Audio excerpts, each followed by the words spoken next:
So here we go, spawning in the bottom right hand corner, spawning in the bottom hand corner of 10,000 feet. We have the Ukrainian Zerg player. We have the red Zerg representing Hokago T team. It is MiniZergUA. And spawning in the top left hand corner, we have his opponent. We have the green Zerg player. No surprise here, going, oh, actually, never mind, not going gas first. The Australian Zerg, it is ErebusBlack. And if you're in the chat, you know what time it is. It is Gamba time. Predictions are open. Predictions are open. Place your bets on who you think will claim the series. Oh, okay. So MiniZerg does go for an earlier pool timing. That was a 15 pool timing. Meanwhile, Erebus going for a 15 hatch timing instead. So it looks like hatch gas pool out of Erebus. Meanwhile, MiniZerg going pool first. Into gasless? Okay. He's going for a gas. I haven't seen many ZvZs on 10,000 feet. I imagine that gasless openers, do they make sense on this map? I don't know. So for those that are curious, gasless openers are typically reserved for maps where it is easy to get up to 3 bases defensively, right? Typically reserved for pocket bases. So think of Celestial Enclave, right? Celestial Enclave has a pocket expansion. That's where you can go gasless. Here, this makes a little bit less sense. Sure, we kind of have a pseudo pocket base here, but it's delayed. You have to mine through these patches to get there.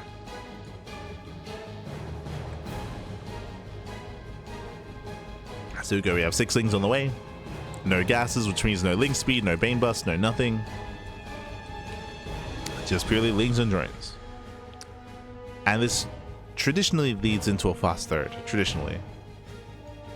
Meanwhile, Erebus getting link speed, pulling out of gas, so purely link speed. To pull out a gas like this means we're going for an all-in. Yep, it's just a link flood. So Erebus is going for the link flood. It's all or nothing. Now, this also means that Erebus can punish MiniZerg. Yeah, these lings are exposed, and they're going to be shut down eventually. Meanwhile, at the middle line, they get 1, they get 2 late reactions. Oh my god. Yeah, very late reactions out of Erebus. Losing 3 drones. Yeah, that should not have happened. Brutal damage. Erebus is down to 11 workers. Remember, he's all in. Erebus, he's link flooding. He's going for the link flood. Back at home, we have 3 queens on the way. 2 are going to be ready. And the queens, if they can reduce surface area, they can hold their own. Boys can be pulled to defend as well. Can pull the boys.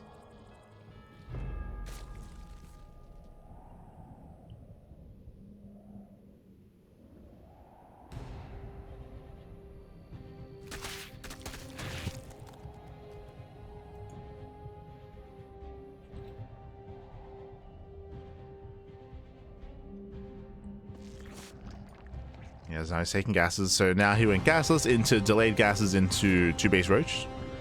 So 2 base roach. Meanwhile, link speed kicks in. Erebus does fully shut down the lings. Back at home, we're fully walling off. Oh, it's a messy wall off here from MiniZerg. Queens are coming forward. All 3 queens. And the wall should be broken.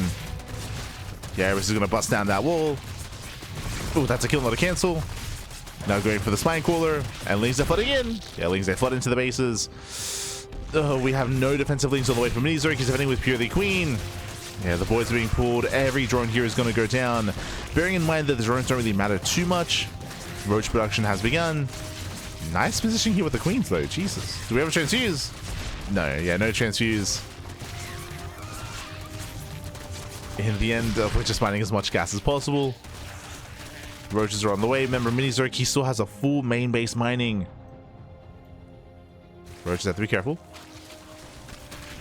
Not to get surrounded. Yeah, once again, nice. The positioning at a MiniZerg, crazy. Yeah, very nice positioning. In the end, he will defend. He cleans this up. The roaches are out, and with that, MiniZerg, he does hold. It wasn't the cleanest defense, but remember, MiniZerg, he has 16 drones against the 11 drones of Erebus. And MiniZerg, he still has his SimCity. Still has his wall. The longer this game goes on, the worse it is for Erebus. As MiniZerg is joining. It's back to joining, back to mining.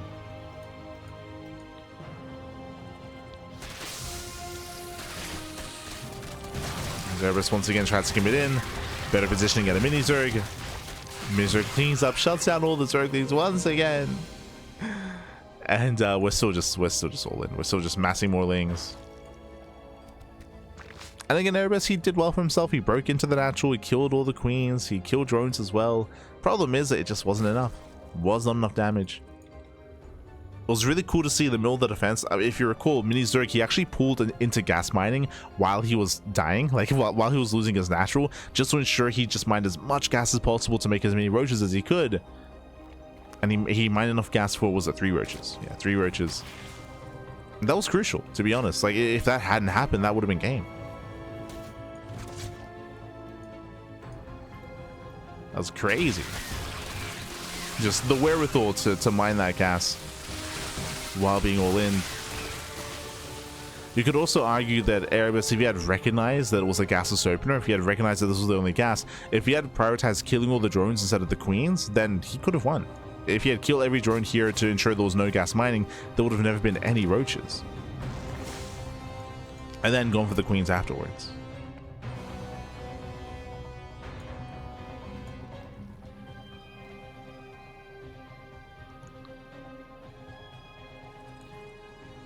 But otherwise, it's over. Like, there's critical mass of roaches. The best chance here for Erebus is maybe if MiniZerg moves out, if he starts pushing across the map and then MiniZerg backstabs, and then, sorry, Erebus backstabs. If Erebus backstabs, kills a bunch of workers, and then MiniZerg turns around and comes back home, that's probably the only chance here for Erebus. Is hoping that MiniZerg moves out. Speaking of, Erebus, he spots the move out. Does spot the move out. MiniZerg, he fully walls off. To make sure there is no backstab. Again, that would have been the best chance, the best opportunity. But yeah, you can see the lings. They're rallied here because they're trying to get into the base. They're trying to rally in, but there's a full wall. No, they won't move command. And now they hit the wall. Oh, we attempt a second wall. Messy defense here by MiniZerg.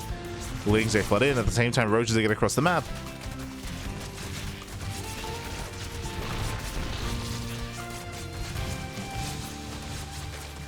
And roaches, they get across.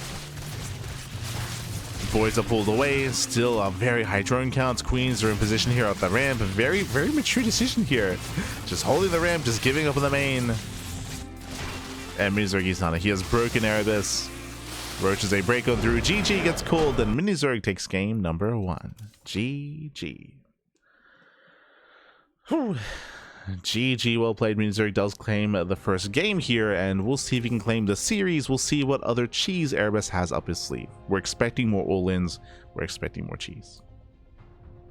We expect it. We expect it. As game 2 is going to be a Winter Madness. Once again, though, just to reiterate, I do feel like Erebus had a chance there to win that game if he had gone and denied gas mining. The problem is that, again, it wasn't necessarily clear. Oh, let's go. We're going for the Clown Fiesta because we got a 12 pool versus a 12 pool. Spawning in the top left-hand corner of Winter Madness, we have the red Zerg player, the Ukrainian Zerg, representing Hokago T-Team. It is MiniZergUA.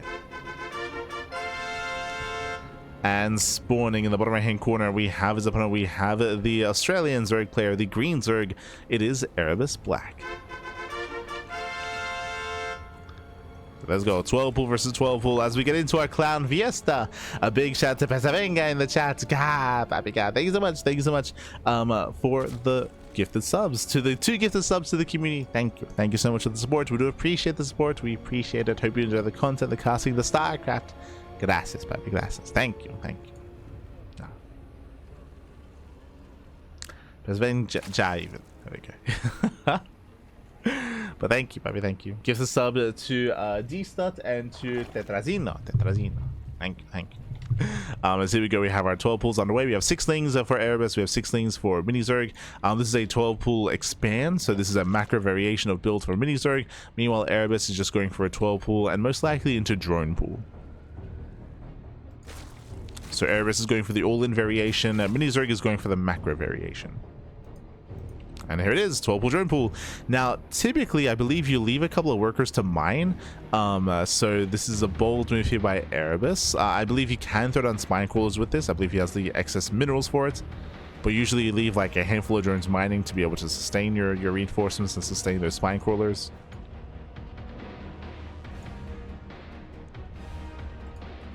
As MiniZerg does not see the move out. Erebus, he has avoided the Overlord. And we're going for the base trade. Yeah, now he knows. Yeah, now MiniZerg, he sees, he knows. He's now aware. Erebus has been spotted. MiniZerg, oh, he does turn back around. He's racing back home to defend. We have defensive spine coolers on the way. We got one in the main. Oh, sorry, two in the main base. And it's all about defending those spines. Can he hold on? Yeah, spawning pool is going to be surrounded. Erebus should have his own spine coolers, but he only has enough for one. Wasting a little DPS on the spawning pool. Actually, he's going to lose everything. Oh no. Yeah, it was a rough decision there. But he chose to surround the spawning pool, which means he's going to lose every single unit with that. We have plenty of spines, drones as well. GG gets called, and MiniZerg takes game number 2 and the series. GG. Aye. GG, well played. Again, Erebus going for the spawning pool was not the play there. He wasted DPS essentially, and he just lost everything trying to focus on the spawning pool of all things when there were already spine crawlers and a queen out. The best chance there would have been to fight in the mineral line to try to avoid this round and try to shut down those spine crawlers. Likewise, I assumed it was going to be a 12 pool drone pool spine rush. But because Erebus didn't leave any workers mining back at home, he actually had no real money for spine crawlers. I think he only had enough for one. So messy execution there from Erebus when it comes to how many boys he pulled, when it comes to his aggression, when it comes to his lack of spine crawlers as well. So it was a little bit shaky there, a little bit shaky. GG, well played. With that, MiniZerg does claim the series, does advance on into the next round. And again, we've had literally every game. It's been all-ins. All-ins after all-in, 1 base all-ins, 2 base all-ins. Here we had the 12 pool versus the 12 pool with the drone pool as well. Up next, we're expecting more aggression. We're expecting more all-ins. We'll see. Up next, we have a TVZ between Moja and Eon. Let's go.